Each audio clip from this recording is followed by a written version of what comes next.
Naomi didn't mean to knock the glass over, but the moment she heard his voice behind her, low and calm like he had all the time in the world, her hand slipped, and red wine spilled across the white tablecloth like a wound. Oh my God, I'm so sorry.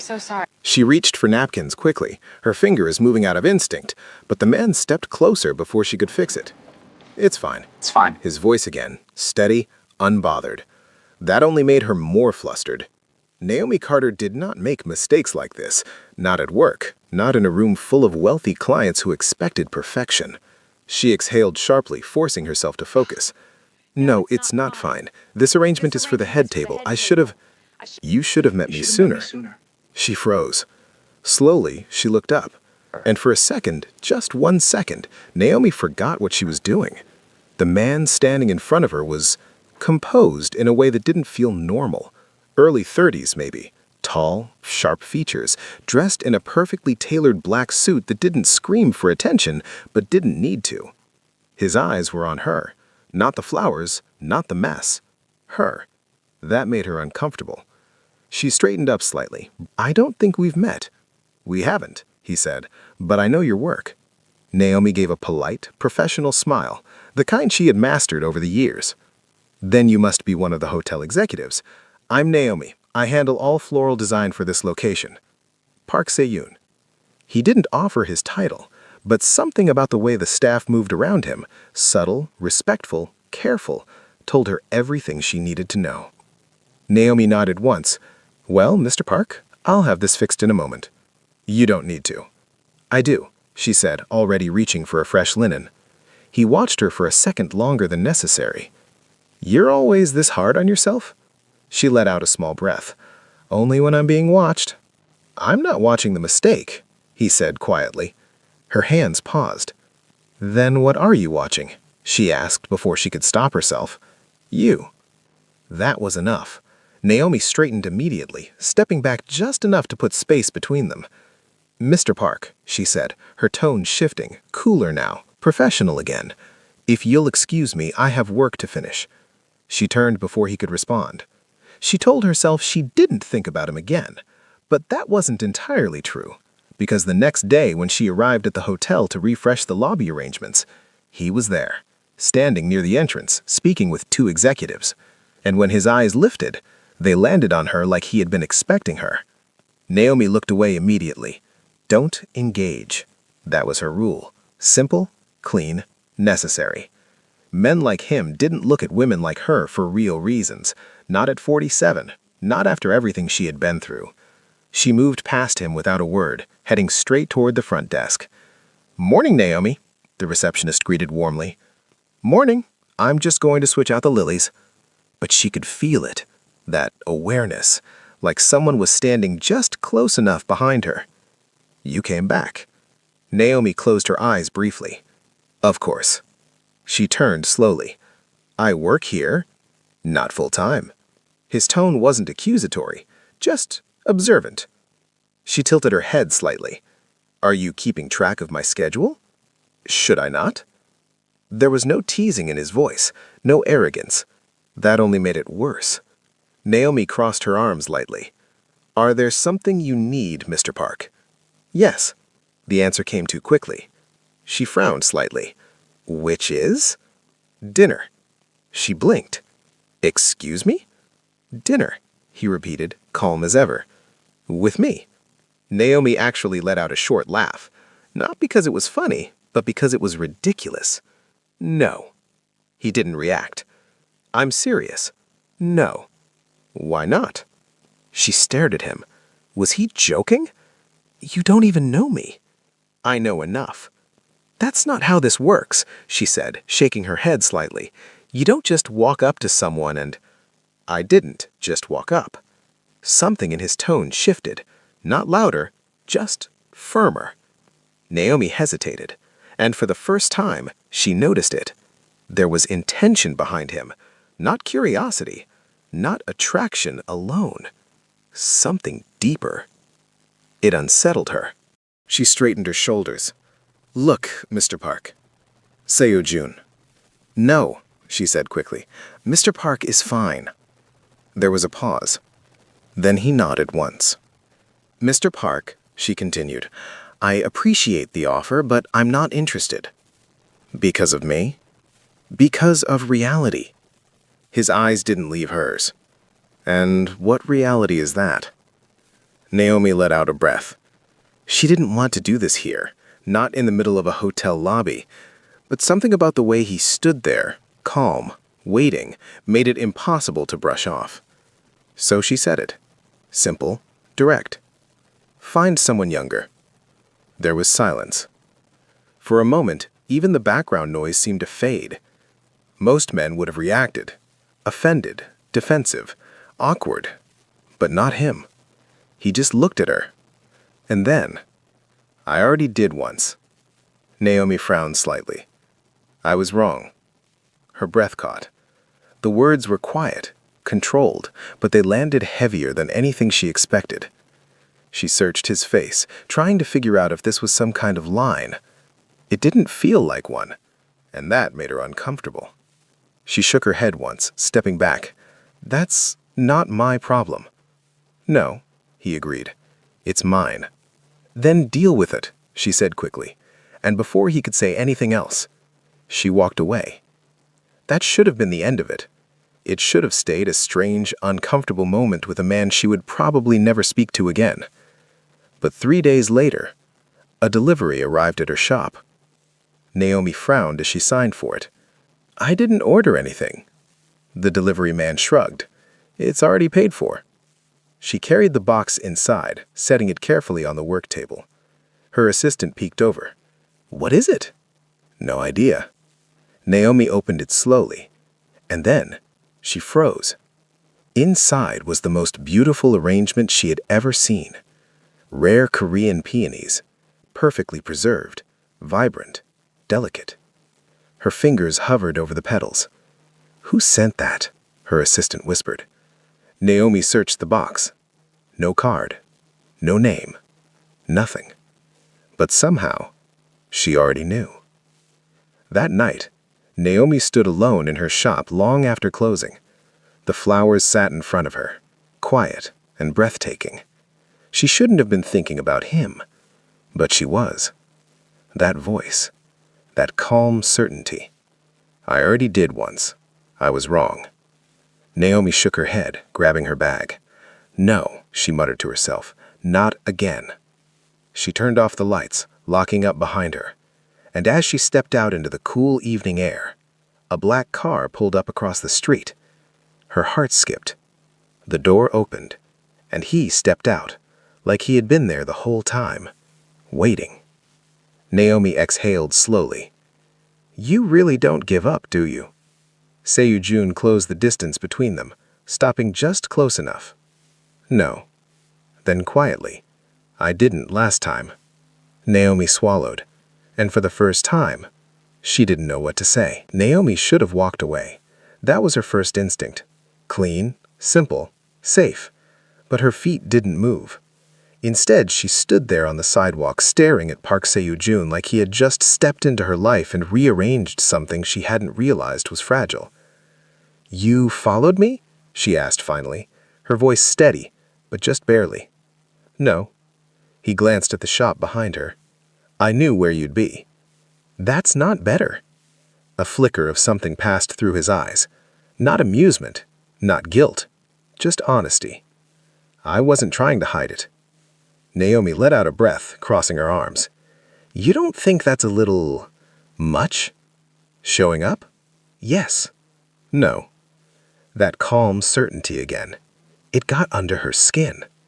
Mr. Park, Seo-jun, he corrected, softly. She ignored it. This doesn't make sense, she said. You don't know me. I do.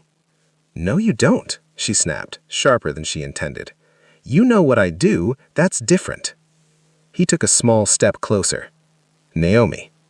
Her name in his voice did something strange to her chest. She hated it. I know how you work, he continued, like she hadn't interrupted. You fix things before anyone notices they're broken. You stay late even when you don't have to. You never send out anything that isn't perfect, even if no one would know the difference. Naomi's stomach tightened. How do you You listen more than you speak, he went on, like she hadn't interrupted. But when you do speak, people pay attention. Okay, this is getting weird. It's not weird, he said quietly. It's observation. It's too much observation, she shot back. There was silence. Then softer. Why me? That question slipped out before she could stop it. Seo-jun held her gaze. Because I remember you. There it was again. That line. Naomi felt her guard snap back into place. No, you don't get to say things like that without explaining them. I will. When? Soon. She stared at him. That's not good enough. It will be. Her frustration spiked. You don't get to decide that. And you don't get to pretend this is nothing. That hit. Because the truth was, it didn't feel like nothing. That was the problem. Naomi shook her head, grabbing her bag tighter. I'm not doing this. She turned and started walking. This time, she didn't stop. The next few days were quiet. Too quiet.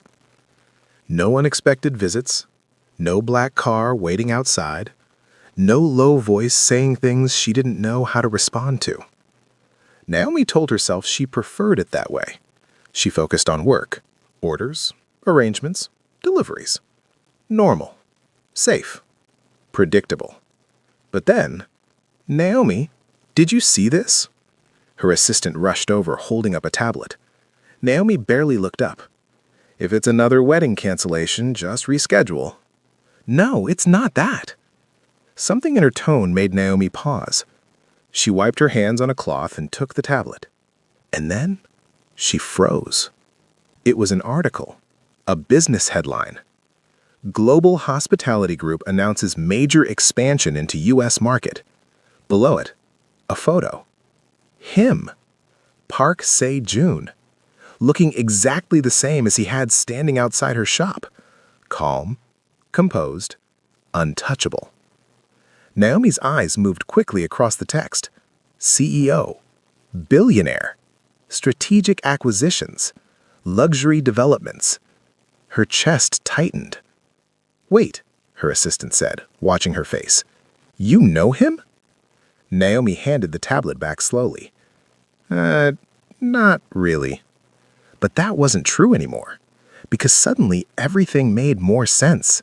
The confidence, the control, the way people moved around him without questioning, and the way he looked at her, like he had already made a decision.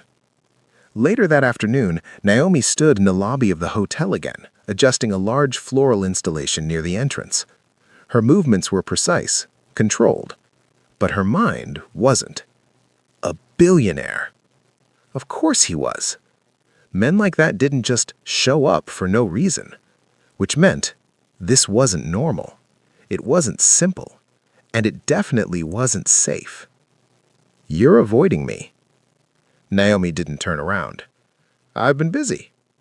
Not too busy to read about me. Her hands stilled. Slowly she turned. Se-jun stood a few steps behind her, hands in his pockets, expression unreadable. You're very well informed, she said coolly. I make it a point to be.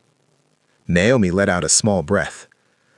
So, this is what you do, she asked. You invest in places, show up unexpectedly, and what, pick out random people to... You're not random. Her jaw tightened. You don't get to decide that. I already have. There was no hesitation in his voice, no doubt, and that scared her more than anything. Naomi shook her head. You don't even hear yourself. I hear myself clearly. Well, I don't, because none of this makes sense. There was a pause, then quieter. It will, he said. She laughed under her breath. You keep saying that. Because it's true. No, she said, stepping closer now, frustration rising. You're a 34-year-old billionaire who could literally have anyone you want. His expression didn't change. And you're standing here, she continued, her voice tightening, trying to convince me that I'm somehow the exception. You are. Stop! The word came out sharper than she intended. Just stop saying things like that. Why? Because they're not real. There it was. The truth she had been holding back. Se-jun studied her for a moment. And how would you know that? He asked quietly. Naomi let out a breath. Because I've lived long enough to know how this works. And how does it work? She hesitated, then said it. Men like you don't choose women like me. There was silence, not the kind that felt empty, the kind that felt heavy. Se-jun stepped closer. Then you've been around the wrong men. Naomi's chest tightened. No, she said softly. I've been around real ones. A flicker of something crossed his face. Something deeper. Then maybe it's time you met a different kind. She shook her head immediately. I'm not interested in finding out. You already are. No, I'm not. Yes, you are. Stop telling me how I feel. Then tell me I'm wrong. The challenge sat between them, clear, direct. Naomi opened her mouth, and then closed it, because the truth was, she couldn't, and that scared her. She walked away angrily. That evening, Naomi sat alone in her shop again. The peonies were still there, still perfect, still impossible to ignore. She stared at them for a long moment before finally reaching out, brushing her fingers lightly against one of the petals. Why me? She whispered to herself. Her phone buzzed. She frowned, picking it up. Unknown number. For a second, she considered ignoring it, but something told her not to. She answered. Hello? There was a pause. Then, did you like them? Her breath caught. She closed her eyes briefly. Mr. Park? Se-jun. She exhaled slowly. The flowers were unnecessary. I didn't ask if they were necessary. Naomi shook her head slightly, even though he couldn't see her. You can't just keep doing this. Doing what? This, she said. Showing up, sending things, acting like I know you. Her heart stumbled. Yes. There was a pause. Then, softer. I do, Naomi, he said. Her chest tightened again. No, she whispered. You don't. I do. Then prove it. The words slipped out before she could stop them. For a moment, she thought he might not respond. Then, I will. Her grip on the phone tightened. How? Tomorrow. Naomi stared at her phone long after the call ended. Her heart was beating faster than it should have been. Tomorrow. What did that even mean? She didn't know. But one thing was clear now. This wasn't going away. And somehow, she wasn't sure she wanted it to. Naomi barely slept. She told herself it was stress. Work, deadlines, orders piling up. Not him. Definitely not him. But at 6:12 a.m., she was already awake, staring at the ceiling, replaying his voice in her head. Tomorrow. She groaned softly, turning onto her side. This is ridiculous. And yet, by the time she opened her shop, she had already checked her phone 3 times. No message, no call, nothing. Good morning, her assistant chirped as she walked in. Naomi forced a small smile. Morning. You okay? You look like you didn't sleep. I didn't, Naomi muttered, setting her bag down. We have that corporate order today, right? Yeah, pick up at noon. Good. Let's focus on that. Focus. That was the plan, and for a while it worked. Naomi moved through the morning like she always did, efficient, precise, controlled. Trim the stems, adjust the angles, balance the colors. Everything in its place. Everything predictable. Until the door opened. The small bell above it chimed softly. Naomi didn't look up immediately. Hi, welcome. Her voice stopped. Of course. Se-jun stood there, hands relaxed at his sides like he hadn't disrupted anything at all, like he hadn't been sitting in her thoughts since the night before. You're early, she said before she could stop herself. A faint hint of something, almost a smile, touched his lips. You were expecting me? No, I wasn't. Yes, you were. Naomi sighed sharply. You're very confident. I'm very sure. That's not the same thing. It is when you're right. She shook her head, turning away from him. You said you wanted to prove something, so prove it.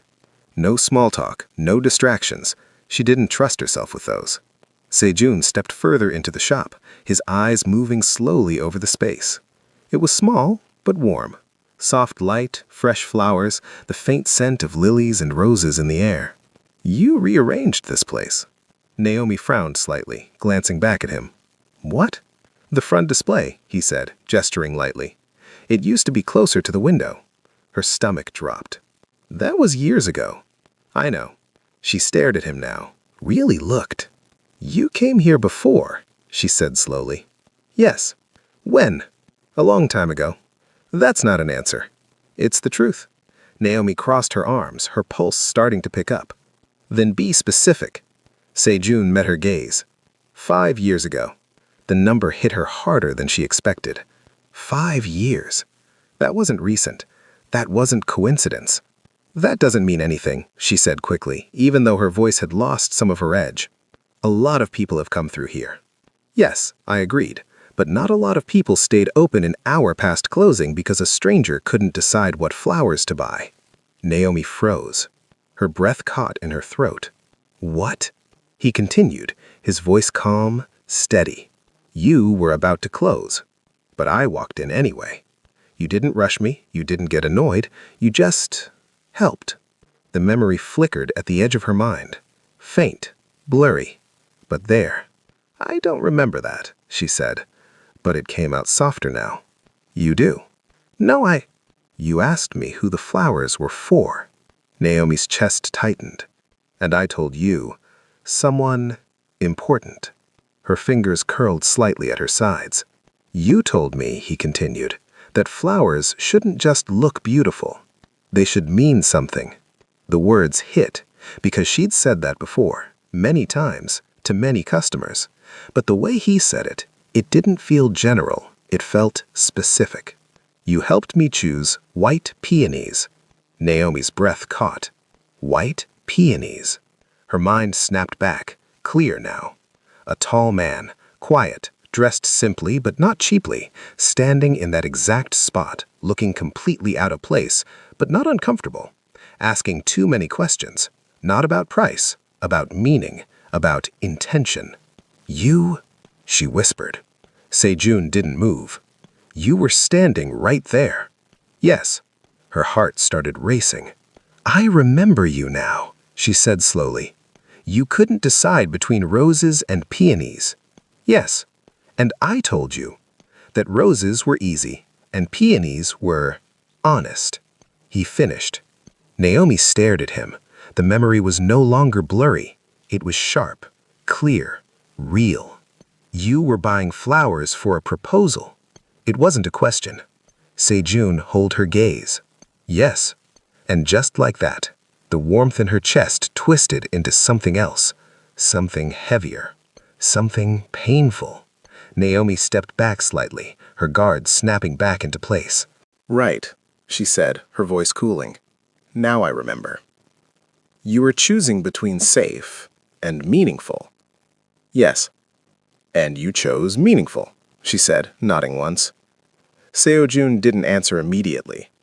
Naomi let out a small, humorless laugh. Let me guess, she said. It didn't work out. No.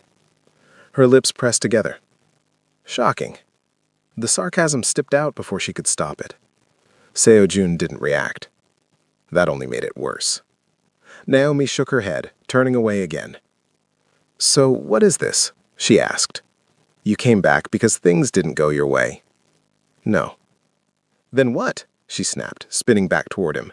You expect me to believe that you remembered one random conversation from 5 years ago and decided to track me down? Yes. She blinked. That doesn't make sense. It does to me. Well, it doesn't to me, she said, her voice rising slightly, because people don't do that. I do. Why? There it was again. That question. The one she couldn't shake. The one that made everything feel unstable. Seo-jun took a small step closer. Not enough to invade her space, just enough to make his presence undeniable. Because you were the only person who told me the truth. Her breath caught. I didn't say that. You did, he said quietly. You just didn't realize it. Silence. Heavy. Uncomfortable. Real. Naomi's heart was beating too fast now. This was too much. Too personal. Too close. You still made that choice, she said, finally, her voice softer but sharper. Yes. And it failed. Yes. So now what? Are you here to fix it? No. Then what are you doing here? Seo-jun held her gaze. Steady. Certain. I'm here because I didn't forget you. That hit harder than anything else. Naomi felt it in her chest, in her stomach, in places she had spent years locking down. She shook her head quickly, stepping back again. No, she said. No, that's not enough. It is for me. Well, it's not for me, she snapped, because I'm not some unfinished story you get to come back to when it's convenient. It's not convenient.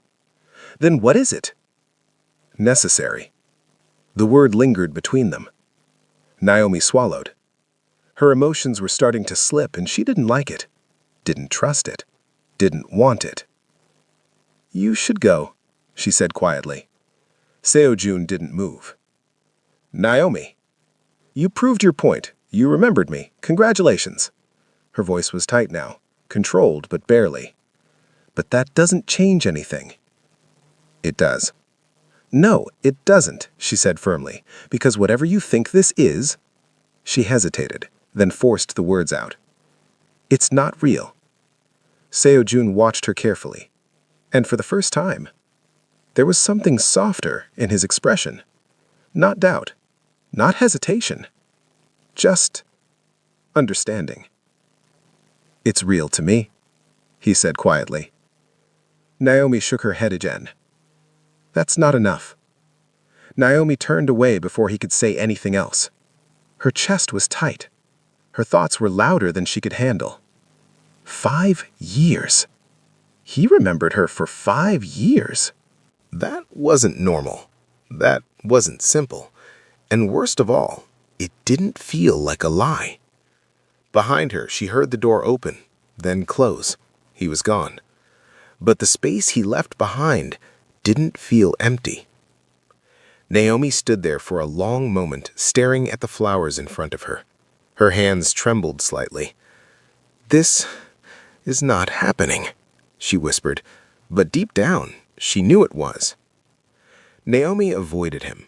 Not intentionally, not at first, but after that day, after everything he said, everything he remembered, she couldn't look at him the same way.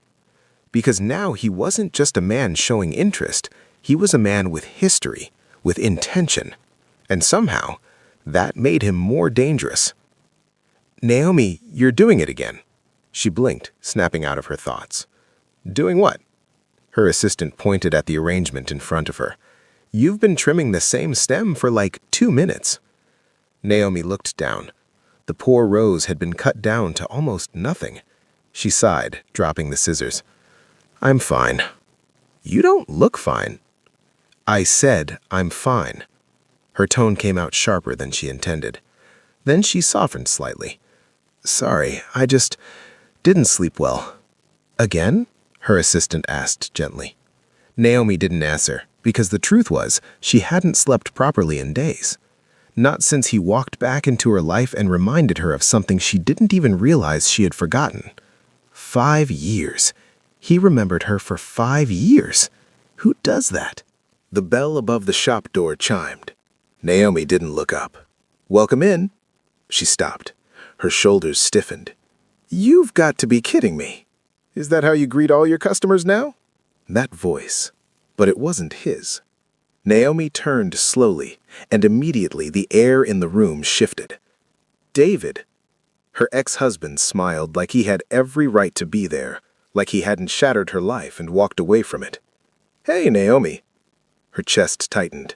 It had been over 2 years since she last saw him. 2 years since he left her for a woman nearly half her age. 2 years since he made her feel like she was replaceable. "What are you doing here?" she asked, her voice calm but cold. David glanced around the shop, nodding slightly. "Place looks good. You've been doing well." "That's not what I asked." He exhaled, slipping his hands into his pockets. "I was in the area. Thought I'd stop by." Naomi let out a short, humorless laugh. "You don't stop by after disappearing for 2 years." "I didn't disappear," he said. "Things just got complicated." "For you," she corrected. David studied her face. "You look good, Naomi." She didn't respond, didn't react, didn't give him anything. "What do you want?" she asked again. This time, her voice was sharper, more direct, more done.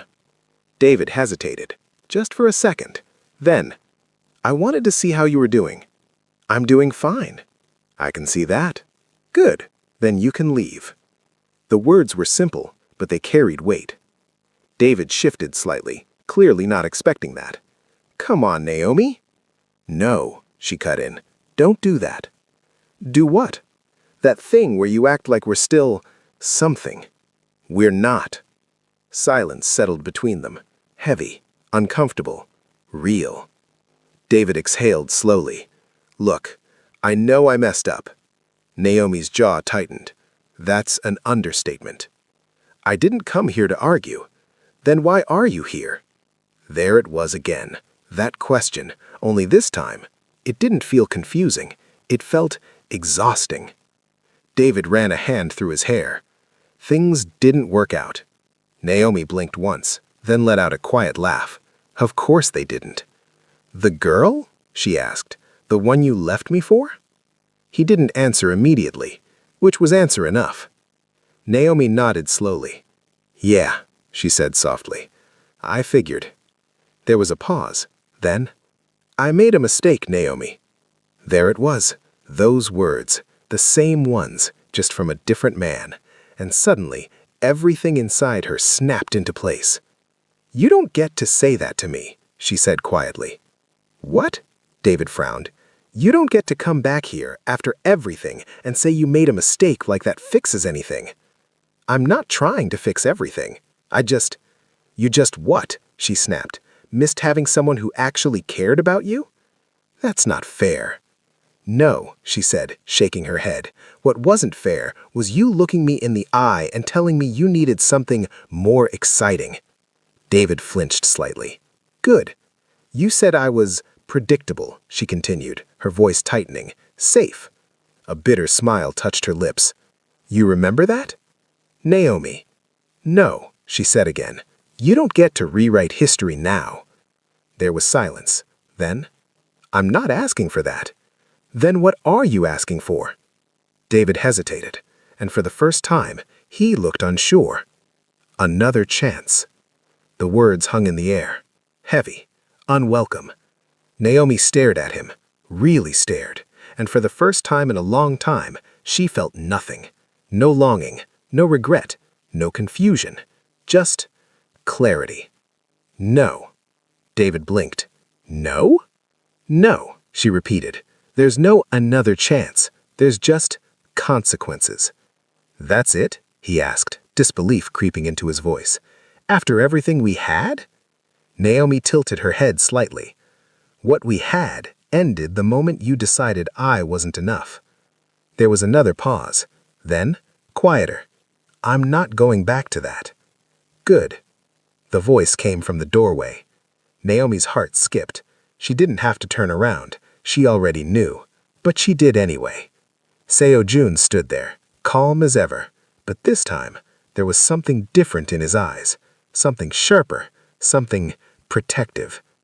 David frowned, looking between them. "Who's this?" Naomi didn't answer. She didn't know what to say. Didn't know what this was. Sejun stepped inside slowly. "Someone who understands what it means to make the wrong choice," he said calmly. David's expression hardened. "Excuse me?" "You heard me." Naomi's pulse picked up. This was not happening. Not here, not like this. "Sejun," she started. But he didn't look at her. His attention stayed on David. You had something valuable, he continued, and you let it go for something easier. That's none of your business, David snapped. It became my business the moment you walked back in here like you still had a place in her life. There was silence. Thick, tense, dangerous. Naomi stepped forward slightly. Okay, that's enough. No, David said, his voice rising. Actually, I'd like to know who this guy thinks he is. Sejun finally looked at Naomi, just for a second, and in that look, there was a question, a silent one. Do you want me to stop? Naomi hesitated, just for a moment. Then, no. The word was quiet, but clear. Sejun turned back to David, and just like that, the air shifted again. You said she was predictable, safe. David's jaw tightened. Yeah, and? Sejun stepped closer. Not aggressive, not loud, but controlled. You were wrong. You just weren't smart enough to understand her. That landed hard. David scoffed, but it sounded forced. And you are? Sejun didn't hesitate. Yes. Naomi's breath caught, the confidence in his voice. It wasn't arrogance. It was certainty. And for some reason, that scared her more than anything. David looked between them again, tension written all over his face. Is this why? He asked Naomi.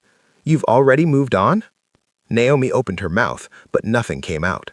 Because the truth was, she didn't know how to answer that. Sejun didn't give her the chance. She doesn't need a reason, he said calmly. She just needs to know her worth. David let out a short, bitter laugh. Yeah, good luck with that. He turned toward the door, shaking his head. You'll see, men like you don't stay interested in women like her. The words hit, even as he walked away, even after the door closed behind him. They lingered, heavy, ugly, familiar. Naomi stood there, staring at nothing. Her chest felt tight again, not because of David, but because a part of her still believed him. Don't listen to him. Sejun's voice was softer now, closer. Naomi swallowed. That's easy for you to say. It's true. No, it's convenient. Then she turned to him. And this time, there was no distance left in her voice, just raw honesty. You'll leave too. The words hung between them, unfiltered, real. Sejun didn't respond immediately. He just looked at her. Really looked. No, he said. Naomi shook her head. Don't say that like it's a promise. It is. No, it's not, she said, her voice tightening. It's just something that sounds good right now. It's not about right now. Then what is it about? It's about what I didn't do 5 years ago. Her breath caught. And just like that, everything shifted again. Naomi didn't speak. She just stood there, staring at him, her heart beating louder than her thoughts. It's about what I didn't do 5 years ago. Those words lingered, heavy, unavoidable. What does that even mean?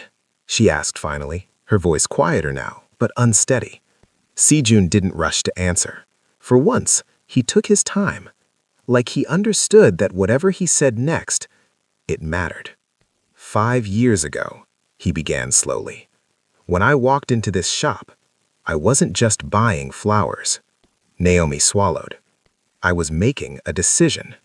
She held his gaze even though something in her chest was already tightening. You asked me who the flowers were for, and I told you someone important. I remember, she said softly. But that wasn't the full truth. Sejun exhaled lightly. The truth was, I wasn't sure. Naomi frowned slightly. About proposing? About her. That landed hard. You were unsure and you still went through with it? Yes. Why? He didn't hesitate this time. Because she was the right choice on paper. Naomi's chest tightened. Of course. Her family, her background, her age, everything made sense. A bitter smile touched Naomi's lips. "Yeah," she said quietly. "That sounds familiar." Sejun's eyes didn't leave hers. "But you didn't." "What?" "You didn't make sense," he said, softly. "Not in a way that I could explain." Naomi's breath caught. "You were just there," he continued softly, "telling me things I didn't want to hear, challenging a decision I had already convinced myself was right. I wasn't challenging you. I was just doing my job. You were being honest, and I ignored it." Silence settled between them. But this time, it didn't feel tense. It felt real. Sejun continued. "I walked out of here with those flowers, and I told myself you were just a stranger." Naomi's chest tightened. "But you weren't." Her throat felt dry. "You stayed in my mind longer than you should have, longer than was convenient." A small, almost humorless breath left him. "And I hated that." Naomi felt something shift inside her. Not fear, not resistance. Something softer. Something dangerous. "So, what happened?" she asked quietly. Seo-jun's gaze dropped for a brief second before returning to hers. "I proposed." "And?" She said yes. Naomi nodded once, her expression neutral. "And it still didn't work?" "No." "Why?" "Because every time I looked at her," his voice lowered slightly, "I remembered you." Naomi's breath caught. Her heart stuttered. "That's not fair," she whispered. "It's the truth. You barely knew me." "I knew enough." "No, you didn't," she said, shaking her head. "You knew one version of me, one moment. That's not enough to—" "It was enough for me to question everything." Silence. Thick. Unavoidable. Naomi looked away first, because she couldn't hold his gaze anymore. Not with the way her chest felt. Not with the way her walls were. Slipping. "So what?" she asked, her voice softer now. "You broke off the engagement?" "Yes." "And then what?"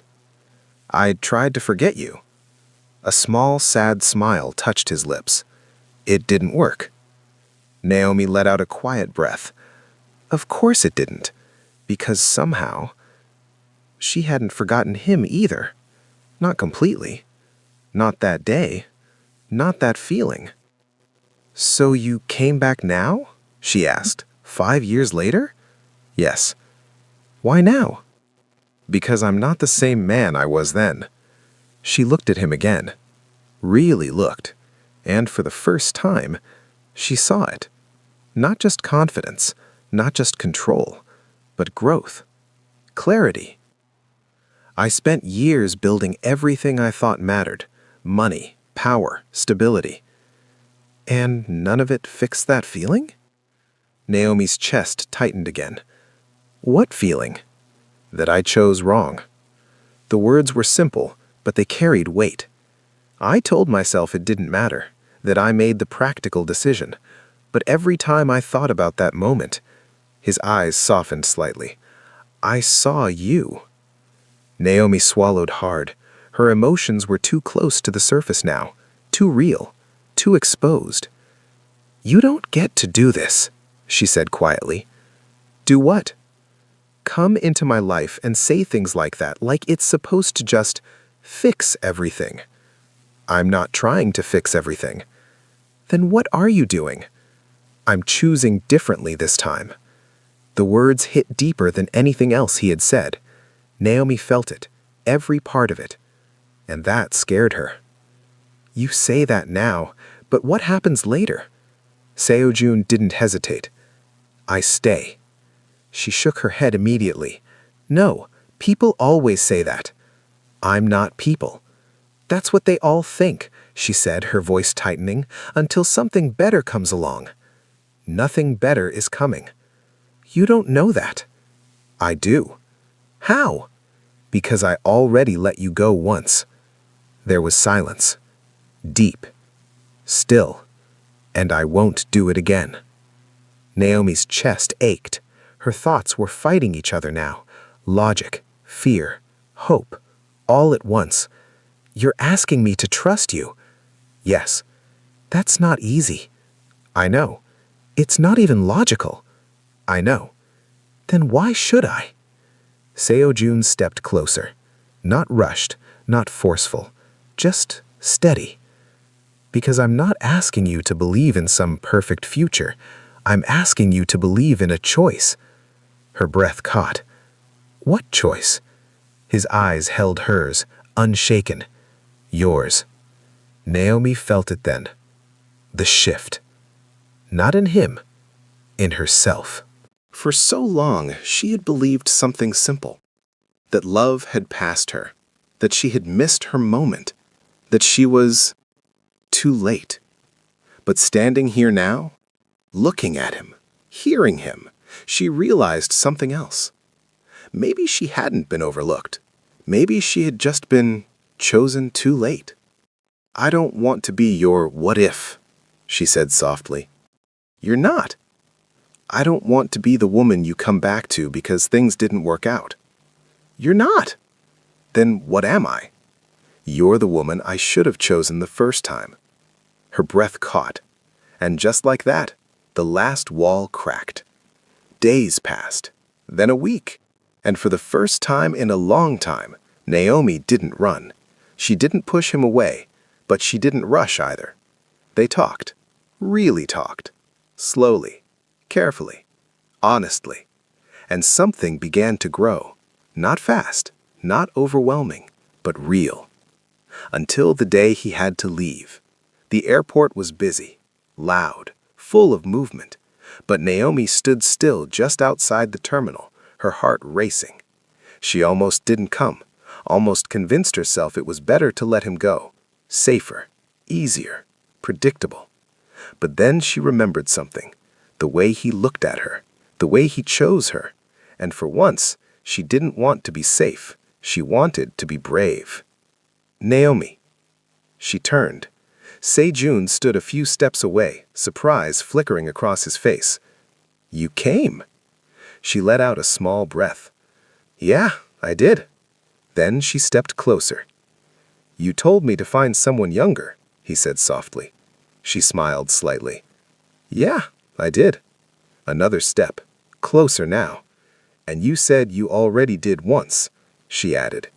Yes. And you were wrong. Yes. Naomi held his gaze, her heart steady now, clear, certain.